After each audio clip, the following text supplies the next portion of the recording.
Maraming lansi ang tirang ito, dapat maiwasan mo ito mga bossing. Dapat alam mo to kasi pag nangyari to, dami lansi nito, baka pumasok ka sa ganitong tirahan. Yan, ganyan. Tapos dito nagpapakain yan dyan, okay? Dito ka, dito siya. Nung ako'y naglalaro, naalala ko, dito ako tumira mga bossing. Yan, tumira ako dyan. Ngayon, yung kalaban ko dito tumira, kaya nalansi ko siya kasi may tira ako dyan eh. Dito lang ako titira eh. Pagkain niya, papakain ko ulit, tapos papakain ko ulit. Yan, kain ako 3, dito siya.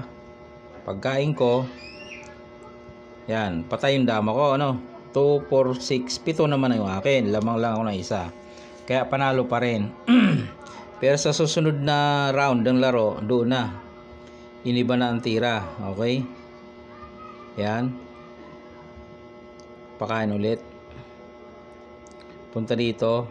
Pagpunta dyan, dito ako, yun na, dito na pinakita na ang tamang tira. Pag tira ko pa lang dito mga bossing, pasok na ako kasi titira lang siya dito.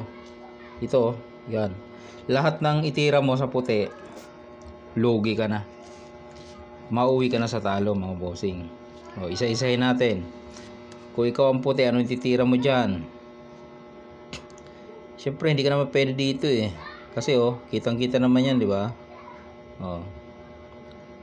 Isa, meron tayong isa, pag dito ka naman tumira, iyan naman ang gagawin sa'yo. Kakain niya na atras. Pagkain mo, yun 2. Okay, so daming lanse. Saan ka pa? Dito ka titira, papakain ka.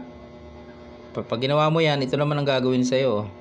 Yan ang daming lanse niyan mga bossing. Dapat alam mo yan, maiwasan mo, okay? At pwede mo rin gamitin kung hindi alam ito ng kalaban. So saan pa? Dito talo tayo, talo tayo dito, talo tayo dito.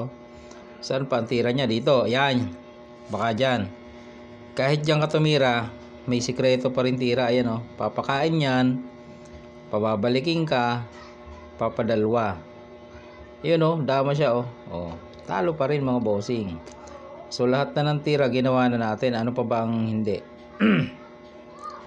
Ito pinakita na natin, talo. Ito ganun pa rin. Ito ganun pa rin.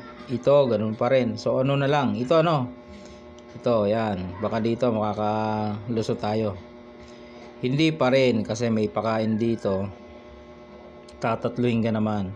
So lagi kang nalulugi mga bossing. Yan, ganyan. Kaya tandaan mo tong tirang ito, kasi baka mangyari sa'yo at marunong yung kalaban mo.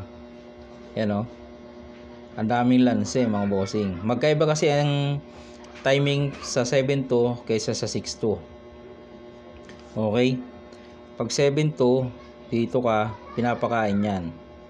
Pagpunta mo dito, dito siya,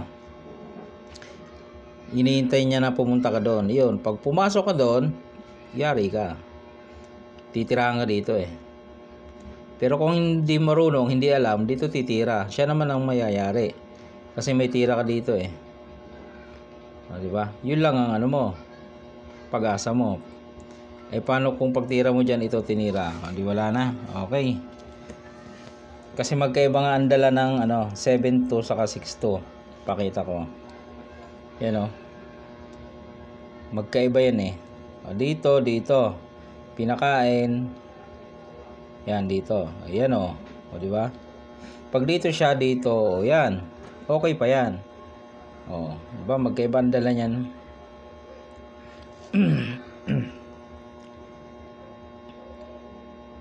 Ang bawa dito siya.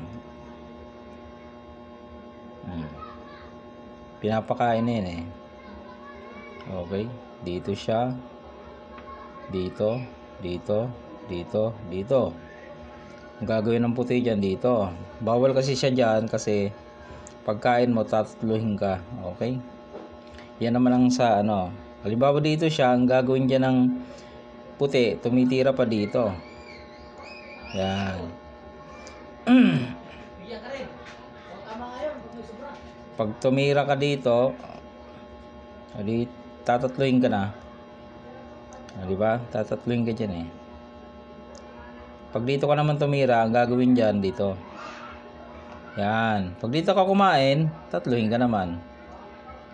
Okay? Pag dito ka kumain, dadalwahin ka naman. Okay? So, saan kakain ng itim? Siyempre dito sa libre. Kaya gagawin naman dyan ng puti dito. Ayon sa libro. Siyempre kakain. Ayun o, dadama. Ay excited yung itim. Hindi na binilang. Pagkakitang ganon, patay yung dama. Patay. O, kala ng itim, lamang. Ang gagawin dyan ng puti, pababalikin yan eh. Tapos sasayangin dito. O. Lugi pa rin ang itim. Kasi pag umilag ka, kahit saan ka umilag dyan, ito naman gagawin sa'yo eh. Ayun. Yung sinasabi ko, magkaiba ang dala. Okay? Alam niyo na mga bossing, ang pag-iingatan nyo, no? Ito magkaiba ng dala, no? Pag ito tinira, pwede ka dyan. Pag dito, dito ka. Ngayon, pag tumira dyan, para hindi ka na mapunta doon sa maraming lanse, pwede sirain mo na. O, pwede na yan. O, diba? Pwede mo nang sirain yan. O, di mas maganda-ganda yan. Alright mga bossing, nakita nyo yung mga lansehan. So, pwede nyo gamitin at pwede nyo ring maiwasan kung ititira ito sa inyo. Yun lamang mga bossing na i-share ko sa inyo. Alright.